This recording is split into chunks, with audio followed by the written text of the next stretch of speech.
केपी ओलीसँग जस्तोसँग फटासँग कुत्तासँग बस्नुहुन्न भन्ने कुरो मैले धेरै ठाउँ मैले चाहिँ भनेको थिएँ। 4 जना मान्छेले गर्दै यो देशको क्षति भएको।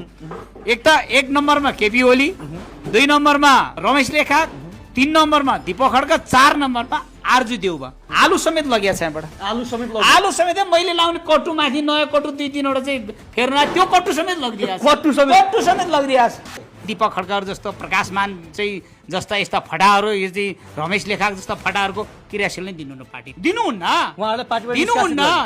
प्रकाशमान कुत्ता हो। दीपक खड्काबाट स्कट खड्का भन्थ्यो, स्कट खड्काबाट अहिले कुत्ता खड्का राखेको छु मैले त्यसको नाम। दीपकजीलाई दाइ यो कुलमाललाई नहटाइदिनुहोस्। हाम्रो घर त पैसा त भेटेन, हाम्रो घरमा डलर त भेटेन, डलर झर्यो। के का लागि त्यसले डलर राख्यो भने त्यसले त्यो नेपाली पैसालाई डलरमा कन्भर्ट गरेर त्यसले बजार निकाल्नु खोज्यो। यिनीहरूले यसरी घुसपेस नखायो भए त्यो हुँदैन थियो। तपाईहरुको सभापतिको ज्यूको घरको अन्डरग्राउन्डमा तल भुइँमा त्यस्तो केही बनाउनु भएको छैन। मलाई के छ, मलाई त्यो बनाएर बस्ने भए म यो देशमा मैले त्यो गरे भए म दीपक खड्कालाई हजुर भनेर नि म चाकडी गरेर त्यहाँबाट भुइँमा खाल्डो साल्डो खनेर गाडी केही छ। म त्यस्तो गाडी आउनुस् का हेर्ने म हेर्न तयार ढोकेर भन्छु। त्यस्तो हामीले बङ्कर शङ्कर यस्तो हामी यस्तो काम गर्ने काम हाम्रो मेरो यो जिम्मेवारी छैन। उहाँले